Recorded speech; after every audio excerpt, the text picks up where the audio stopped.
Hi అండి, అందరికీ జున్ను చేస్తున్నాను. చూడండి, 100 గ్రాముల బెల్లం చిన్న చిన్న ముక్కలుగా కట్ చేసి వేసుకున్నాను. 600 ml ఉన్నాయండి ఈ పాలు. 600 ml పాలు, జున్ను పాలు. కానీ ఫస్ట్ రోజు అయితే కాదనిపిస్తుంది. ఆయనను అడిగితే నాకు తెలీదు అన్నాడు. ఫస్ట్ రోజు అయితే చిక్కగా ఉంటాయి, పల్చగా ఉన్నాయి. నాకు తెలిసి సెకండ్ డే ఉన్నాయి. సెకండ్ డే అయితే జున్ను గట్టిగా రాదు. ఫస్ట్ డే అయితే బాగా జున్ను గడ్డలాగా గట్టిగా వస్తుంది. ఏమో ఇంకా తెచ్చాడు కదా, ఎలాగో చేయాలనేసి చేస్తున్నాను.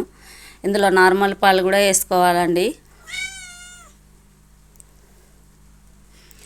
ఈ వీడియో మా మనవడు తీశాడండి. చిన్నపిల్లోడు కదా, సరిగా తీయడానికి రాలేదు. కానీ నేను ఆ ఇంగ్రీడియంట్స్ అన్నీ వేసేటప్పుడు కొంచెం తీస్తావా అంటే తీస్తాను అన్నాడు. కానీ తెలియక కదిలిస్తూ తీశాడు. ఇంకా కష్టపడి ఇష్టంతో తీశాడు కదా, ఇంకా డిలీట్ చేస్తే బాగుండదు కదా అనేసి అలాగే పెట్టాను వీడియో. కానీ అందులో నేను ఇంగ్రీడియంట్స్ అన్నీ వేసేది కూడా మిస్ అయిపోతుంది కదా, మళ్ళీ నేను ఈ వీడియో తీసేస్తే అనేసి ఇక అలాగే ఉంచేసాను. సారీ, ఏమనుకోకండి. అబ్బాయికి తెలియక కదిలిస్తూ తీశాడు వీడియో. మామూలు పాలు కూడా 3/4 గ్లాస్ వేసుకున్నానండి. ఆ బెల్లం అంతా కరిగేలాగా కొంచెం బాగా కలుపుకోవాలి. చక్కెర ఒక చిన్న స్పూను, ప్లాస్టిక్ స్పూను 5 స్పూన్లు వేసుకుంటున్నాను నేను. ఎందుకంటే కొంచెం తీయగా ఉండాలి కదా అండి. అందులో కూడా ఈ పాలు వాటర్ వస్తుందేమో, కొంచెం తీయాల్సి ఉంటుంది. ఈ చక్కెరలో బెల్లంలో ఉన్న చెత్త అంతా వస్తుంది కదా ఇందులో. ఇవి బాగా కరిగాక కలిపి వడబోసుకోవాలి.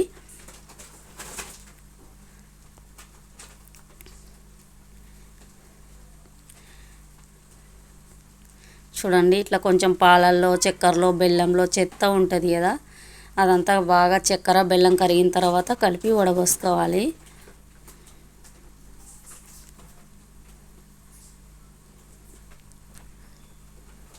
కొంచెం మిరియాలు, ఇలాచీలు కూడా దంచేసుకోవాలి.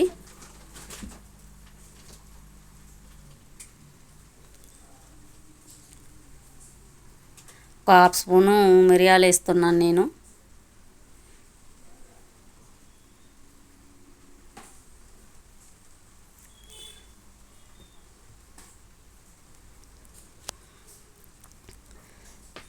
దంచుకోవాలి.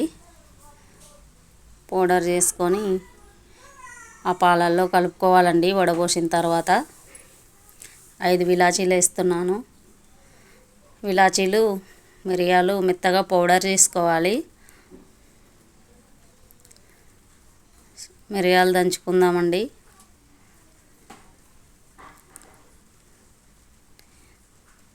కాకపోతే అవి చూపించాలని జూమ్ చేస్తూ కదిలిస్తూ ఎలాగో తీశాడు ఆ అబ్బాయి.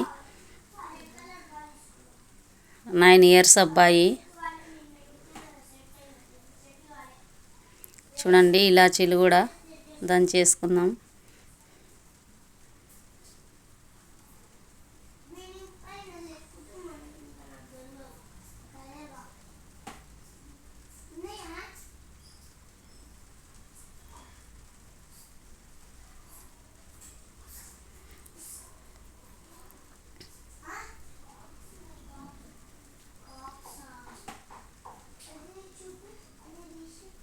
మెత్తగా దంచుకొని వేసేసుకోవాలి. చూడండి, మిరియాల పొడి, ఇలాచీ పౌడర్.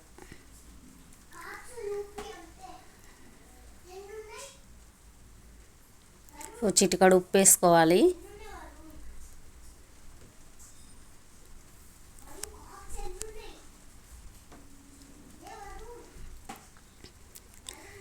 అదంతా కరిగినాక ఆ పాలు వడబోస్తున్నాను. ఈ గిన్నెలో పెడదామని వడబోస్తున్నాను, కానీ ఈ గిన్నె పట్టట్లేదండి పాలు. తర్వాత ఇప్పుడు ఏ గిన్నెలో నుంచి అయితే పాలు తీసేస్తున్నానో ఆ గిన్నెని కొంచెం వాష్ చేసుకొని ఆ గిన్నెలోకే మార్చుకుంటాను.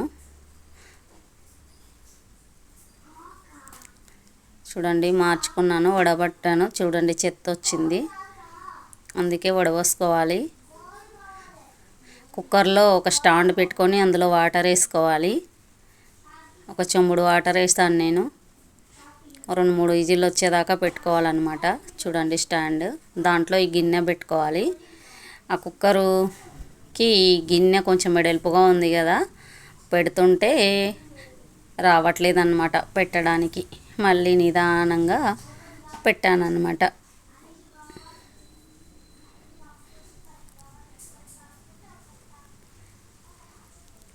అందులోకి ఇలాచీలు మిరియాల పౌడర్ దంచి పెట్టుకున్నది ఉంది కదా అండి, వేసుకొని పాలల్లో బాగా కలుపుకోవాలి, అంతా కలిసేలాగా.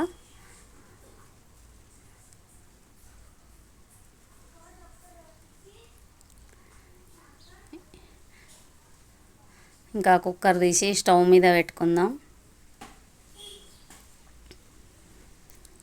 మీడియం సైజులో పెట్టుకొని మంట కుక్కర్ విజిల్ పెట్టుకోవాలండి.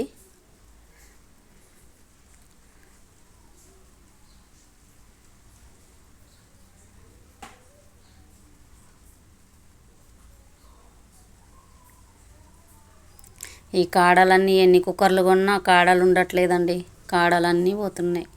చూడండి, 3-4 విజిల్లు వచ్చేదాకా ఉంచుకున్నాను. చూడండి, కొంచెం వాటర్ లాగా వచ్చింది, తీసాను. ఇంకా చూడండి, జున్ను రెడీ అయిపోయింది. అట్లా చాక్ తోటి లోపల గుచ్చి చూసినప్పుడు చాక్ అంటుకోలేదు, అంటే ఉడికిపోయింది అన్నమాట. చూడండి, జున్ను ఫస్ట్ రోజుదైతే ఇంకా గట్టిగా గడ్డలాగా వస్తుంది అన్నమాట, ఇట్లా చితికిపోదు. ఇవి సెకండ్ డే పాలు కాబట్టి కొంచెం వాటర్ లాగా లూజ్గా ఉంది. Thanks for watching.